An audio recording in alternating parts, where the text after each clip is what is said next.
그들이 길 갈 때에 예수께서 한 마을에 들어가시매 마르다라 이름하는 한 여자가 자기 집으로 영접하더라. 그에게 마리아라 하는 동생이 있어 주의 발치에 앉아 그의 말씀을 듣더니 마르다는 준비하는 일이 많아 마음이 분주한지라. 예수께 나아가 이르되 주여 내 동생이 나 혼자 일하게 두는 것을 생각하지 아니하시나이까. 그를 명하사 나를 도와주라 하소서. 주께서 대답하여 이르시되 마르다야 마르다야 내가 많은 일을 염려하고 근심하나 몇 가지만 하든지 혹은 한 가지만이라도 족하니라. 마리아는 이 좋은 편을 선택하였으니 빼앗기지 아니하리라 하시니라. 아멘. 자리에 앉아주시기 바랍니다. Have a seat. 하나님과의 친밀한 관계를 시작하고 회복하는 것에 대해서 말씀을 우리가 살펴보고 있는데요. 하나님과의 친밀한 관계를 시작하고 회복하는 데 있어서 그것을 발전시켜 가는 데 있어서 파운데이션이 있어요. 파운데이션. 그 파운데이션이 뭐라고 생각하세요? 네, 저를 보세요. 네, 우리 학생들도 저를 보세요. 그 처음에 시작이 되는 파운데이션이 있어요. 그게 뭐라고 생각하세요? 네? 뭐라고 지금 대답을 하신 거예요? 뭐라고요? 사랑이 아닐까요? 네? 사랑. 네. 꼭, 네, 맞죠. 사랑. 그래서 지난주에 사랑에 대해서도 말씀을 나눴죠. 맞아요. 그것도 맞고, 오늘 제가 여러분께 말씀을 드리려고 한 거는 하나님과 내가 하나님을 아버지라고 부르고 하나님은 나를 아들로 딸로 여기는 하나님과의 나와의 관계가 아버지와 자녀의 관계라는 든든한 이 신뢰의 관계 위에 서 있을 때 이것을 기초로 해서 이것을 든든한 파운데이션으로 해서 하나님과 나와의 관계가 발전되어 가는 거예요. 그것이 안 돼 있으면 사실 하나님과의 관계를 시작할 수도 없고 발전시켜 갈 수가 없는 거예요. 내가 하나님을 하나님 아버지라고 자신있게 믿음으로 담대하게 부를 수 있는 자녀의 마음을 가지고 자녀의 영을 가지고 나는 그 하나님께 나아가고 하나님은 그런 나를 사랑하는 아들로 사랑하는 딸로 여기며 나를 지키시고 나를 보호하신다라는 이 든든한 아버지와 자녀의 이 관계 속에서 내가 하나님과 나의 관계를 개발하고 발전시켜 가는 거예요. 그런데 우리가 그렇게 하지 못하는 경우가 있을 수 있는 것 같아요. 그 하나님을 생각할 때. 여러분 우리 한국 분들은 홍길동을 아시죠? 홍길동. 홍길동이 원래 실존 인물이었어요. 실존 인물이었다고 하더라고요. 실존 인물이었는데 허균이 이 홍길동이라는 사람의 이름을 가지고 와서 홍길동전이라는 소설을 만든 거죠. 그래서 우리가 알고 있는 이 홍길동은 이제 소설에 나오는 홍길동전에 나오는 이제 홍길동입니다. 주로. 그 홍길동의 이야기를 이제 보면은 홍길동에게 이제 아버지가 있는데요. 그 아버지는 홍상직이라는 사람이었어요. 그 당시에 좌의정까지 지낸 아주 높은 위치까지 오른 관료죠. 그런 재상이었어요. 그런 이제 대감이었어요. 그런 이제 홍대감이 자기 집에 있는 춘섬이라고 하는 여종과 정을 통한 거예요. 관계를 맺는 거예요. 그래서 낳은 아들이 홍길동이에요. 근데 그 당시에는 이 신분사회니까 종과 양관이 엄격히 구별이 되는 거예요. 그러니까 아버지는 이 홍대감인데 이 재산까지 지낸 그런 높은 양반인데 어머니가 종이었다는 그 이유 때문에 그 신분의 제약 때문에 홍길동이 어떻게 해요? 아버지를 아버지라고 부르지 못하고 형을 형이라고 부르지 못하는 그렇게 그런 아픔을 겪죠. 그래서 아버지를 아버지라고 부르지 못하고 형을 형으로 부르지 못하는 그 아픔과 그 한 때문에 결국에는 집에 있다가 괴로워하다가 결국 집을 나오는 거예요. 집을 나와서 도적이 됐어요. 도적이 됐는데 의로운 도적이 됐어요. 의적이 돼서 이 나쁜 부자들, 탐과 놀이, 그런 이 부자들의 재물을 뺏어가지고 가난한 자들에게 나눠주는 그런 이제 의적이 되었다라는 게 홍길동의, 우리가 알고 있는 소설 홍길동의 이야기죠. 영적으로 우리에게도 때로는 그런 영적으로 홍길동과 같은 그런 모습이 우리 가운데 있을 수 있어요. 내가 하나님께 나아가는데 하나님은 하나님 아버지라고 자신있게 담대하게 부르지 못하고 그 하나님께 나아가서 하나님 아버지가 주시는 그 은혜와 그 필요를 얻지 못하고 하나님 아버지와 그런 이 친밀하고 더 깊은 개인적인 관계를 만들어가지 못하는 경우가 우리 가운데 있을 수 있다는 거예요. 그게 바로 영적 홍길동과 같은 모습이 아닐까 제가 생각을 해봤어요. 우리가 예수님을 정말 우리 나이를 떠나서 우리 학생 여러분, 자녀 여러분, 성도님 여러분, 정말로 여러분이 예수님을 여러분의 주님으로 믿고 여러분의 구원자로 믿고 모셔드렸으면 여러분은 하나님의 자녀가 된 거예요. 아멘? 예수님을 믿고 모셔드린 하나님의 자녀에 관해서 로마서 8장 15절에서 뭐라고 말했어요? 너희는 다시는 종의 영을 받지 아니하고 양자의 영을 받았으니 너희가 하나님을 뭐라고 부른다고 했어요? 아빠, 아버지라고 부른다고 했어요. 하나님을 아빠, 아버지라고 부르짖느니라 라고 로마서 8장 15절이 말을 해주고 있는 거예요. 그게 자녀의 영을 가지고 있는 자들이 하나님께 나아갈 때의 모습이라는 거예요. 여기서 부르짖는다라는 이 말은 이 원어의 의미를 이렇게 이제 한 군데서 설명을 해놨어요.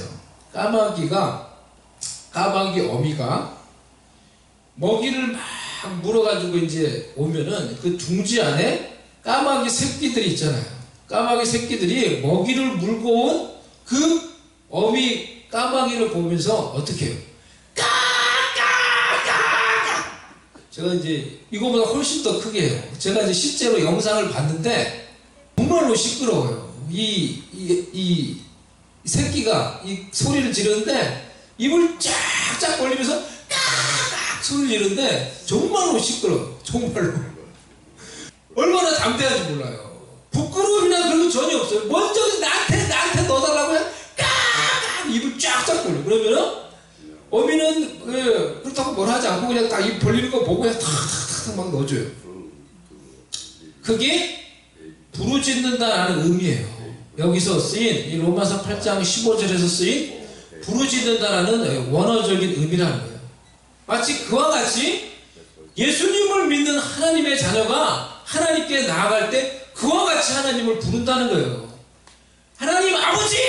아버지! 나를 그냥 나를 도와달라고 하나님 앞에서 담대하게 자신있게 어그레시브하게 그렇게 하나님께 나아가 부르짖는 것, 이게 자녀가 가지고 있는, 하나님께 나아갈 때 자녀가 가지고 있는 그런 하나님 아버지를 향한 태도라는 거예요.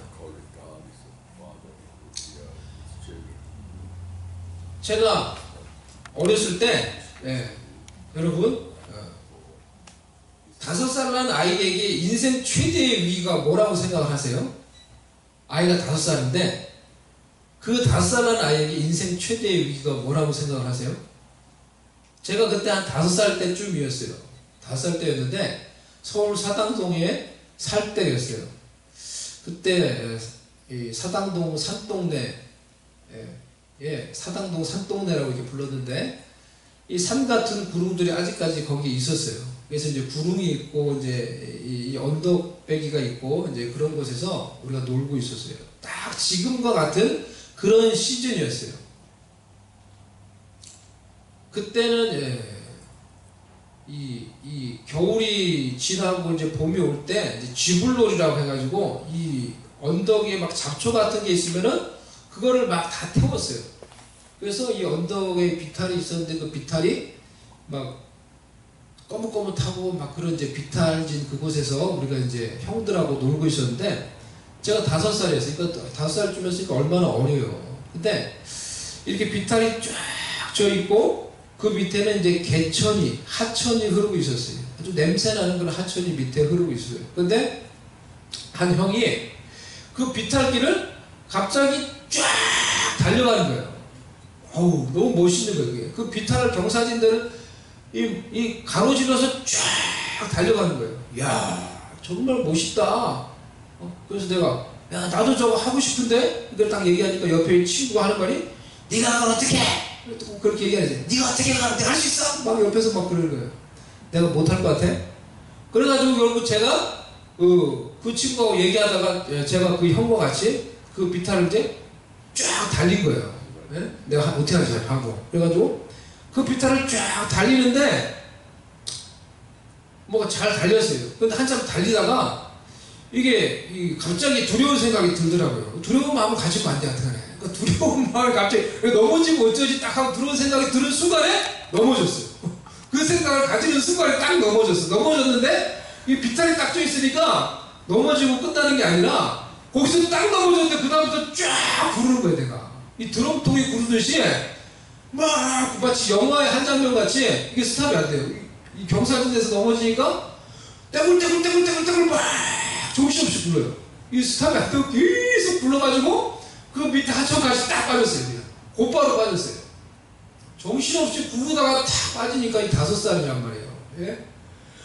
들어가가지고 온몸으로 정말 그 냄새나는 하천물을 제가 다 마셨어요. 온몸으로. 계속 훅 들어갔는데 그냥 정신없이 먹는 거예요. 코로 막 입으로 막 귀로 막 먹는데 정말로 야 인생 최대의 위기 이러다 죽는 거구나. 이러다 죽는 거구나 내가. 응? 이러다 내가 물 먹고 여기서 이제 죽겠구나. 그 생각이 들더라고요. 물 먹는데 계속 물 먹는데 근데 누군가가 밖에서 일어나 막 이러는 거예요. 딱 일어나 보니까 무릎팍밖에 물이 안 와. 그걸 모르고 그냥 계속 엎어져서 막 먹었어. 난 정신을 못 차리고. 정신 차리고 다시 딱 일어나니까 무릎팍밖에 안 와, 물이. 막 울고 막 정신을 차리고 계속 토곡을 하고 겨우 기어가지고 제가 그 하천을 나왔는데 이거 엉망이죠. 막 머리부터 발끝까지.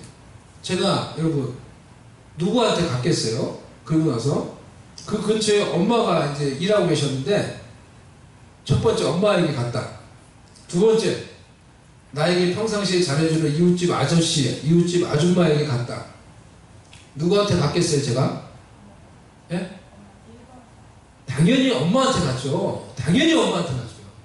5살 난 내가 인생 최대의 위기를 겪고 곧장 찾아간 사람은 제 엄마예요. 엄마가 근처에서 일을 하고 있어. 엄마한테 갔더니 엄마는 웬걸?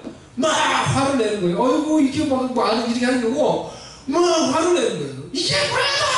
이게 뭐야! 뭐 있어! 어서 빨리 집에 가! 엄마가 집에 가서 화가 나서 좀 마음이 상했지만은 엄마가 집에 가라니까 제가 이제 집에 간 거예요. 집에 가니까 안정이 되더라고요. 엄마 말을 듣고 집에 가서. 그리고 엄마가 와서 이제 나를 이렇게 정리를 해줬겠죠.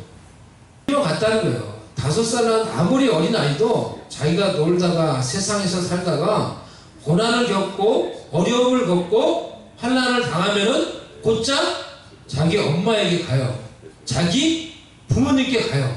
왜냐하면은 자기 엄마가 자기 부모님이 자신을 가장 잘 도와주고 가장 잘 그 환난에서 건져줄 가장 가까운 나의 엄마, 나의 부모님이라는 것을 본능적으로 알고 있는 거예요. 근데 만약 제가 엄마에게 가지 않고 평상시 나보고 이렇게 밝게 웃고 이제 이웃집 아줌마 아저씨들은 그렇잖아요. 근데 그런 이웃집 아줌마 아저씨한테 갔다고 생각을 해보세요. 아줌마, 아저씨, 제가 지금 이렇게 됐어요. 뭐라고 그러겠어요? 그 아줌마 아저씨가 너 이게 뭐야 너 지금? 엄마 어딨어 엄마? 빨리 엄마한테 가. 이렇게 하는 거죠. 아무리 어린 사람도, 어린 자녀도, 어린 아이도 자기에게 고난과 환난이 닥치면은 엄마에게 가야 된다는 것을 알아요. 하나님의 자녀도 마찬가지예요. 우리가 예수님을 믿어서 우리 가운데 자녀의 영을 가지고 있다고 하면은 내 삶 가운데 고난이 있고 내 삶 가운데 환난이 있을 때 곧장 나를 가장 잘 도와주시고 나를 영접해 주시고 나를 품어주시고 나를 이끌어 주시는 하나님 아버지께 가는 거예요. 담대하게 하나님 아버지께 가서 하나님 아버지! 하나님 아버지! 부르짖으며 외치며 그 하나님께 도움을 받고 그 하나님과 개인적이고 친밀한 그런 관계를 만들어 가야 하는 것입니다. 그래서 그것이 우리에게 파운데이션이 되어야 된다는 거예요. 하나님은 나의 아버지시고 나는 그분의 자녀이다 라는 것에 대한 그런 든든한 확신을 가지고 내가 하나님 아버지와의 개인적인 관계를 만들어가고 또 발전시켜 가는 거예요. 오늘 본문에 마르다 그리고 마리아라는 이 두 사람이 나옵니다. 이 두 사람은 자매예요. 마르다가 언니고 마리아가 동생이에요. 그런데 두 사람의 삶의 스타일은 전혀 달라요. 그래서 이 두 사람의 삶의 스타일을 살펴보면서 오늘 하나님과의 친밀한 관계를 우리가 어떻게 발전시켜 갈 수 있을 것인가 라는 것을 생각을 해보기를 원해요. 먼저 전체 스토리는 여러분 잘 아시지만 제가 다시 한번 정리를 하면은 이렇습니다. 예수님과 제자들이 예루살렘에서 사역을 하시다가 그 근처 마을로 지나가신 것 같아요. 그래서 마르다와 마리아가 살고 있었던 곳은 베단이라는 곳이었어요. 베단이 마을이었는데 예루살렘에서 3km 정도밖에 떨어져 있지 않아요. 그래서 그 예루살렘에서 베단이라는 그 마을을 지나가지고 계셨던 것 같아요. 그때 마르다가 예수님이 이곳을 지나가신다는 것을 알고 나와서 예수님을 영접한 거예요. 예수님, 저희 집에 오세요. 저희 집에 좀 쉬다 가세요. 마르다와 마리아는 예수님과 그 전부터 이제 알고 있었던 이제 관계였죠. 아주 좋은 관계였죠. 마르다와 마리아는 예수님을 사랑하고 예수님도 마르다 마리아를 너무 사랑하는 그런 자매였죠. 그래서 그 기쁜 마음으로 예수님을 초청한 거예요. 그래서 예수님이 그리고 예수님의 제자들이 마르다 마리아의 집에 온 거예요. 자신이 사랑하는 예수님이 자신의 집에 왔으니까 이 마르다의 마음이 얼마나 기뻤겠어요. 그리고 그 사랑하는 예수님을 위해서 음식을 준비한 거예요. 음식을 준비하는데 그냥 이것저것 자기가 할 수 있는 모든 것들을 막 이제 다 동원해서 준비하는 거예요. 지금으로 얘기하면 국도 하고 찌짐도 하고 부침개도 하고 부침개 찌짐이 비슷한 거죠. 뭐 하여튼 요리도 하고 뭐 팔보채도 하고 뭐 할 수 있는 여러 가지를 막 하는 거예요. 그 정신없이 막 요리를 막 이것저것 막 하느라고 너무너무 바쁜데 보니까 마리아는 예수님의 발치 그 곁에 앉아서 조용히 계속 말씀만 듣고 있는 거예요. 예수님의 말씀만 듣고 있는 거예요. 그래서 야 저러다가 나를 이렇게 좀 도와주겠지 라고 생각을 하는데 왜 그걸 계속 그냥 예수님의 말씀만 계속 듣고 있는 거예요. 막 손짓을 하고 이렇게 약간 눈치를 줘도 전혀 눈치를 못 채는 것 같아요. 나중에는 점점 이 속에서 화가 나가지고 예수님께 찾아가서 예수님 제가 지금 이렇게 바쁜데 요리를 준비한다고 이렇게 바쁜데 제 동생은 저렇게 앉아만 있네요. 예수님 제 동생한테 얘기해서 저를 도와주라고 좀 얘기 좀 해주세요.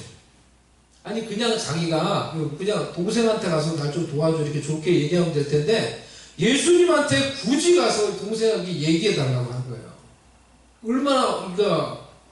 얼마나 기분이 나쁘면 얼마나 화가 나면은 그렇게 했겠나라고 우리가 생각을 해볼 수가 있어요. 이것이 우리가 이 본문을 볼 때 어느 정도 파악할 수 있는 표면적인 스토리예요. 하지만은 이 표면적인 스토리 속에 더 깊은 내면적인 이야기가 담겨져 있습니다.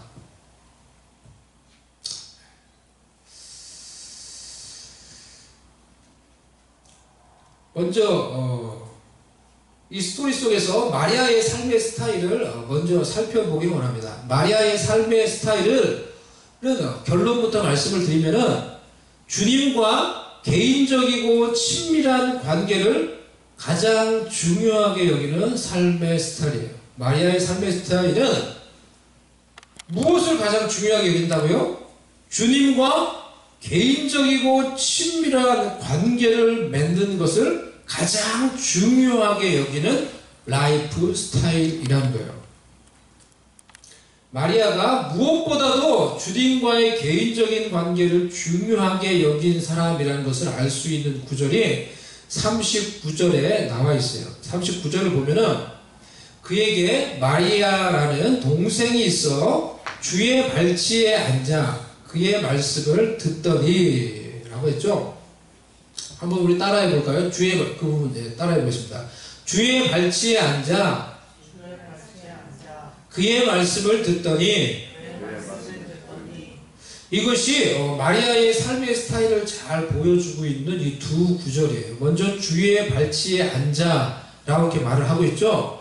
이 주의 발치에 앉아 라는 말은 헬라어로 파라카데스 데이사라는 말인데요. 그의 원래 뜻이 곁에 앉다라는 뜻이에요. 그러니까 곁에 앉다.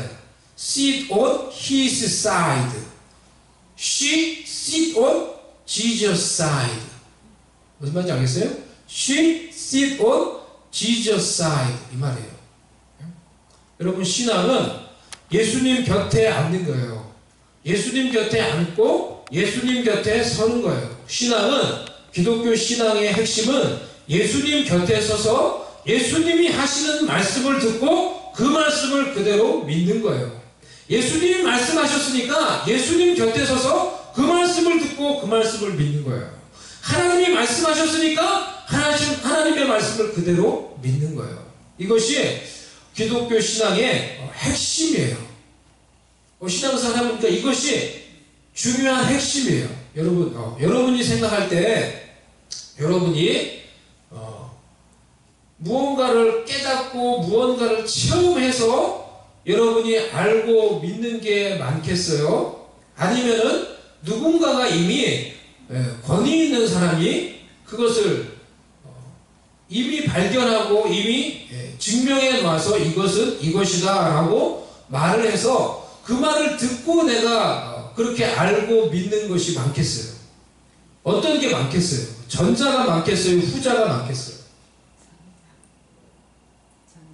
전자? 그래요? 저 생각은 그래요. 제 생각은 후자가 많다고 생각을 해요. 모르긴 몰라도 후자가 많다고 생각을 해요. 예를 들어서 보세요. 예를 들어 드릴게요. 여러분, 지구가 둥글다는 것을 알고 믿죠? 지구가 둥글다는 것을 여러분이 알고 체험하셔서 그것을 믿으세요? 여러분이 실제적으로 지구가 둥근 것을 알고 여러분이 증명하고 체험을 해보셨어요? 그래서 믿으세요? 아니잖아요. 제가 이 신문에서 봤는데요. 최근에 있었던 일이에요. 이 미국에 사시는 분인데 이분이 지구가 둥글다는 걸 못 믿는 거예요. 지구가 자신은 평평하다고 생각한다는 거예요. 지구가 네모나다고 생각한다는 거예요. 자기는 그렇다고 생각한다는 거예요. 다른 사람이 한 말, 자기는 그것을 체험해보지 못했기 때문에 지구가 둥글다는 것을 자기가 직접 보지도 못했고 체험해보지도 못했기 때문에 믿을 수가 없다는 거예요. 자신의 지구가 평평하다고 생각한다는 거예요. 그래서 지구가 정말로 어떤지 자신의 눈으로 보고 확인하기 전에는 그것을 믿을 수 없어. 그래서 정말 자신의 눈으로 보고 확인하기 위해서 이 사람이 로켓을 만들었어요. 자가용 로켓을 만들었어요. 없는 사람이면 돈이 많은 사람도 아닌데 돈을 모아가지고 쪼개가지고 로켓을 만들었어요. 그래서 그 실험 비행을 했어요. 1차 실험 비행을 하고, 실제 얘기예요. 1차 실험 비행을 하고 얼마 전에 2차 실험 비행을 했어요. 그 사람이 타고 로켓을 만들어서 우주로 나가려고. 우주로 나가서 지구를 정말 자신의 눈으로 봐야 되겠다는 거예요. 그래야지 내가 지구가 어떤지 믿겠다는 거예요. 그래서 2차 실험 비행을 하고 그걸 타고 실험 비행을 했는데 그게 조금 날아가다가 추락해서 그 사람이 죽었어요. 예? 그 사람이 그냥 추락해서 죽었어요. 여러분 안타까운 일이지만은 얼마나 허망한 죽음이에요. 얼마나 허망한 죽음이에요. 지구가 둥글다는 것을 내가 보지 못했기 때문에, 내가 체험하지 못했기 때문에, 내가 그것을 믿을 수가 없어가지고 내가 그것을 직접 체험하기 위해서 로켓을 만들고 그것을 타다가 그만 죽었어요.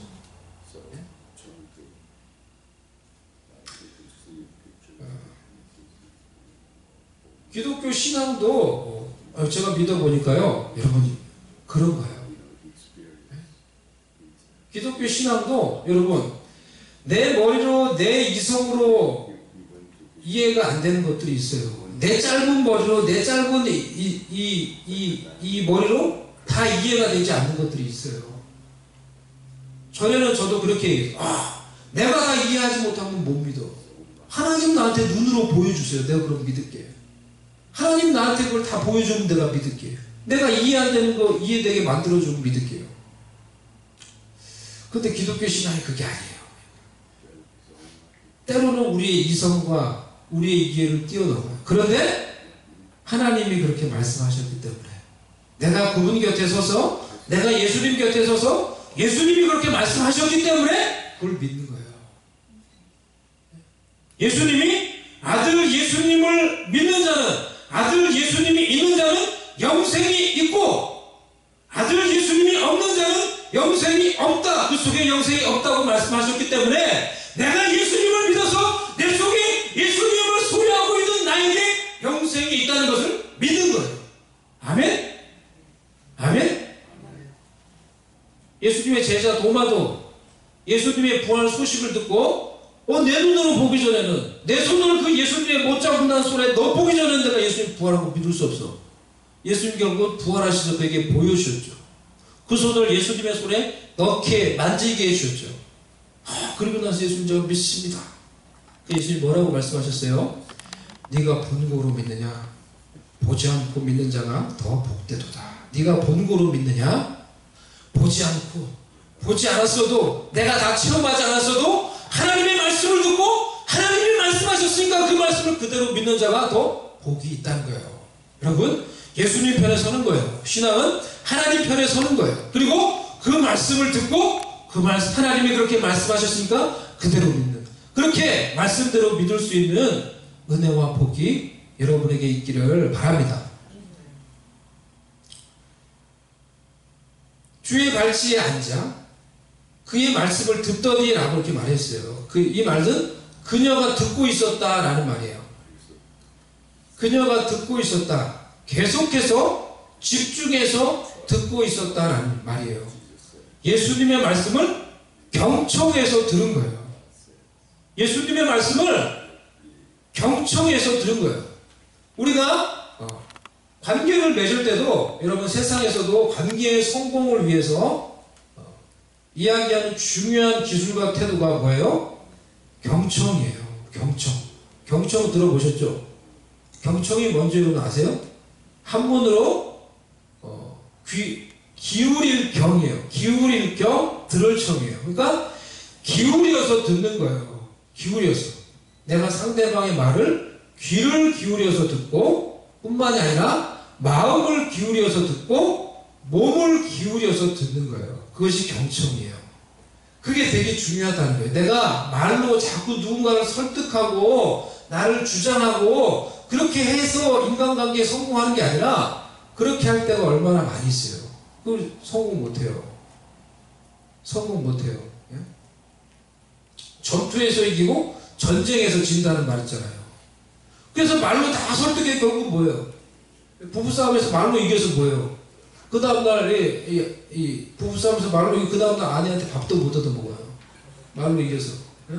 그 다음 밥 안 해줘. 내가 말로 다 이겼어. 근데 그 다음날 아무것도 안 해줘. 예? 관계를 회복하는 게 아니라는 거예요. 내가 말로 누군가를 이기고 말로 누군가를 설득하고, 그게 아니더라는 거예요. 경청이 더 중요해요. 경청이.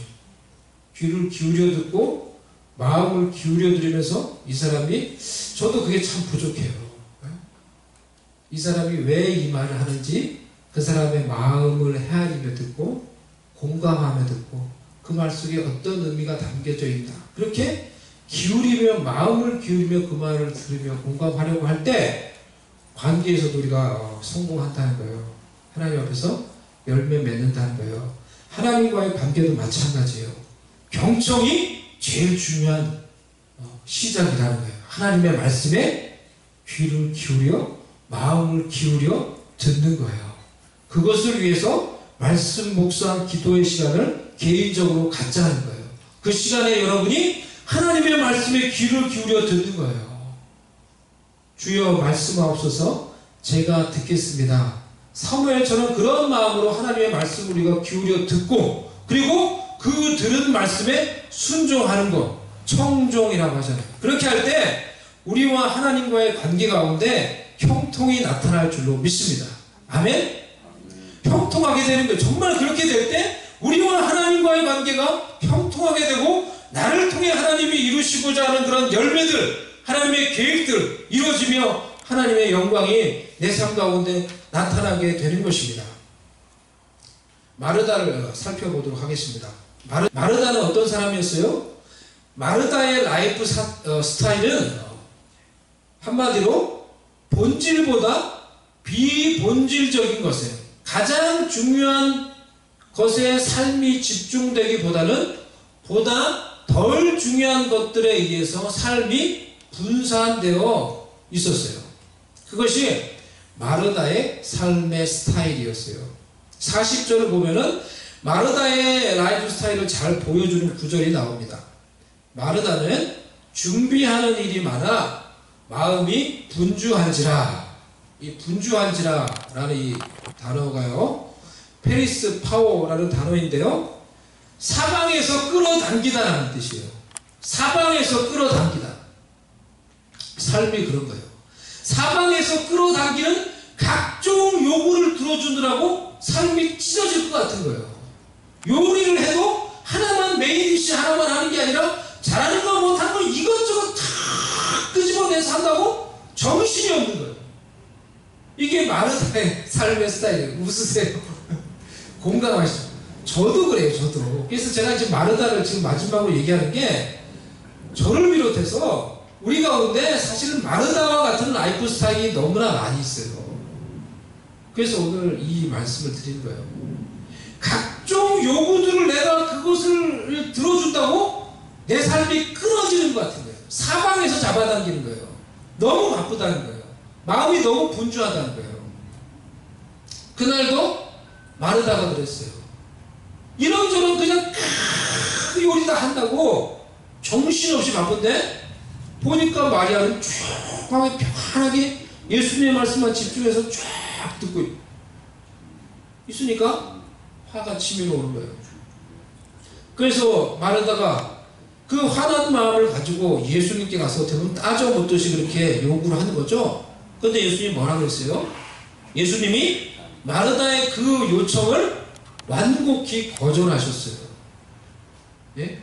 우리 41절 42절 주께서 대답하여 이르시되 마르다야 마르다야 내가 많은 일로 염려하고 근심하나 몇 가지만 하든지 혹은 한 가지만이라도 족하니라. 어떻게 보면 요리해도 이게 적용이 되는 것 같아요. 마리아가 정말 요리를 많이 했다고 우리가 생각하면 한 가지만이라도 족하니라.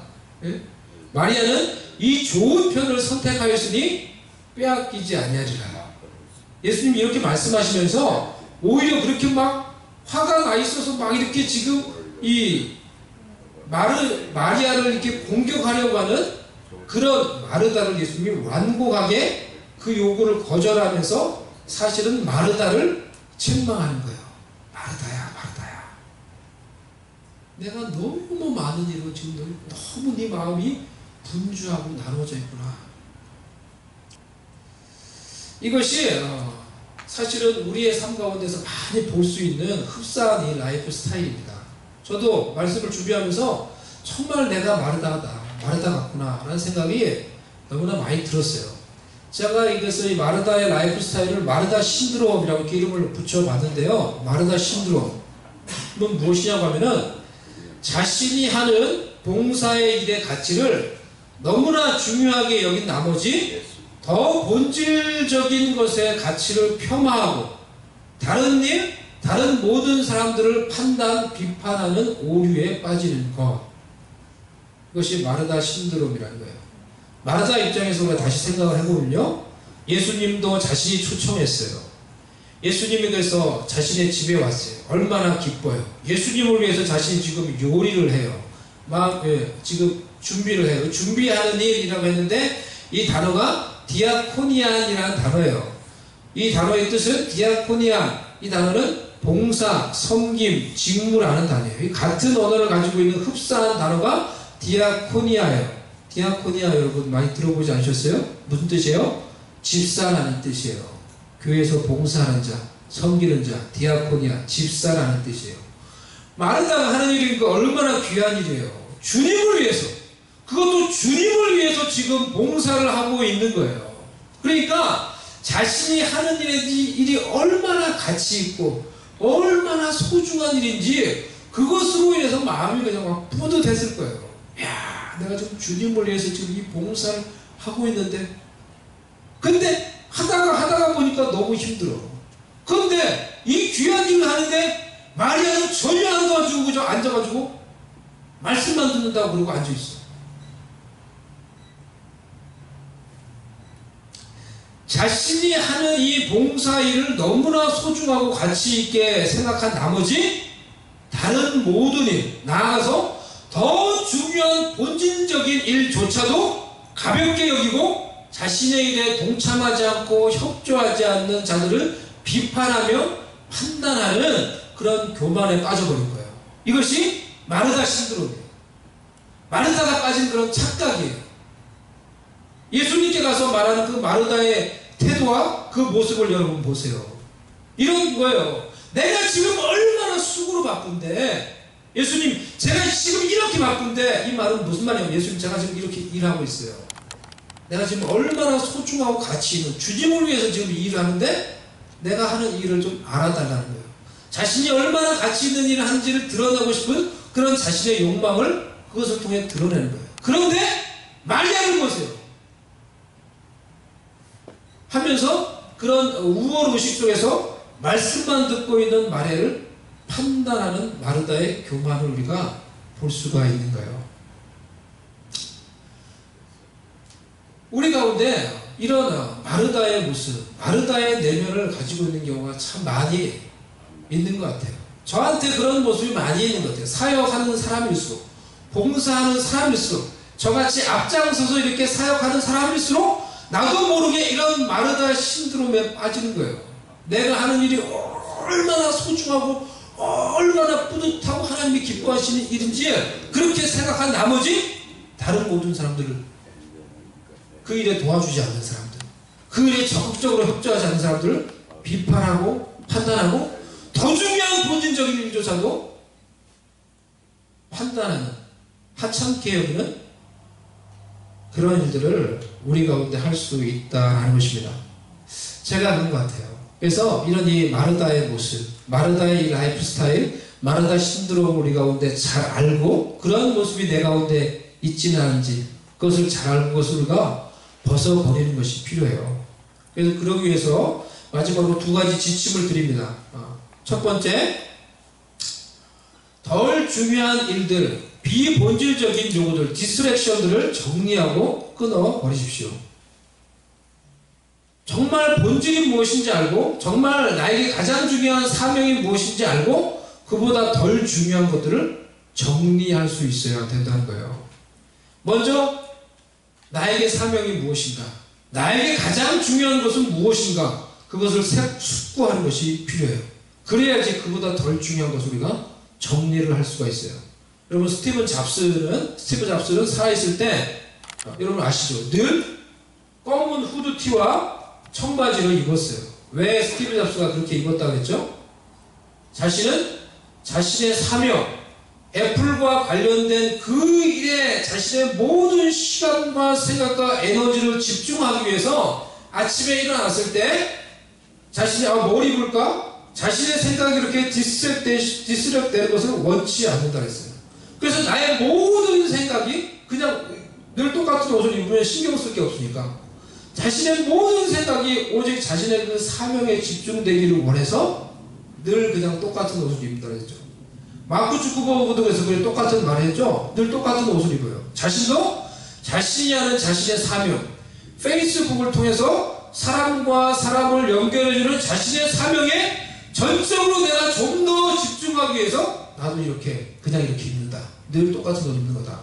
그런 얘기를 했죠. 여러분 세상에 살고 있는 사람도 자신의 사명이 뭔지 규정하고 그 사명을 알고 그 사명에 집중할 때 이와 같이 과시적인 성과를 나타내요. 우리 크리스찬들은 더욱더 하나님이 나에게 주신 가장 중요한 사명이 무엇인지 알고 그 사명에 집중해야 되는 것입니다. 그렇게 할 때 우리는 더 가치 있는 하나님이 기뻐하시는 성과를 이룰 수 있을 줄로 믿습니다. 아멘? 아멘. 첫 번째는 이거예요. 그리고 마지막 두 번째로 가장 중요한 것이 무엇인지 결정하는 거예요. 오늘 말씀을 마치고 그것에 대해서 이렇게 좀 디스커션을 여러분 잠시라도 한번 해보시면 좋겠는데요. 여러분에게 가장 중요한 것이 뭐예요? 여러분에게는 사명이 뭐예요? 그것을 생각하고 그것을 결정할 수 있어야 돼요. 하나님과의 개인적인 친밀한 관계를 위해서 그분의 말씀 앞에 앉아서 말씀을 붙잡고 기도하며 교제하는 것을 여러분의 삶에서도 가장 중요한 첫 번째 우선순위로 두십시오. 마리아의 라이프 스타일을 따르십시오. 여러분 인생 가운데 중요한 일들이 많이 있어요. 밥도 먹어야 되고, 저를 보세요. 공부도 해야 되고, 돈도 벌어야 되고, 우리가 다 해야 될 중요한 일, 필요한 일들이에요.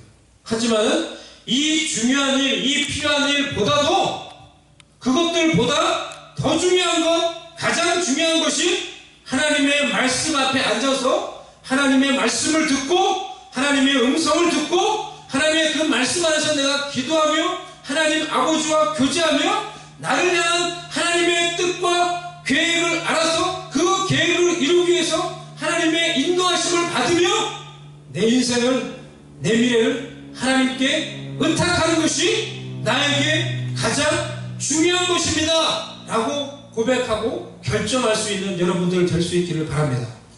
모든 성도님들이, 그래서 우리 모두가 개인적으로 하나님 앞에서 우리 목장에서도 이제 그걸 하자고 이렇게 제가 말씀을 드렸죠. 우리 모든 어른들도 다 이렇게 하고 계신 분들 계실 거라고 생각해요. 다시 한번 다짐하면서 개인적으로 하나님께 말씀을 읽고 묵상하며 기도하는 시간을 가지시길 바랍니다. 이 시간을 통해서 하나님 아버지와 친밀한 관계를 더욱 개발해 가시고 하나님의 위로와 은혜와 응답을 받으시고 여러분을 향한 하나님의 계획을 이루시기 위해 하나님의 인도하심을 받는 그런 인생이 되고 그런 우리 공동체가 될 수 있기를 간절히 주님의 이름으로 축복을 드립니다. 아멘.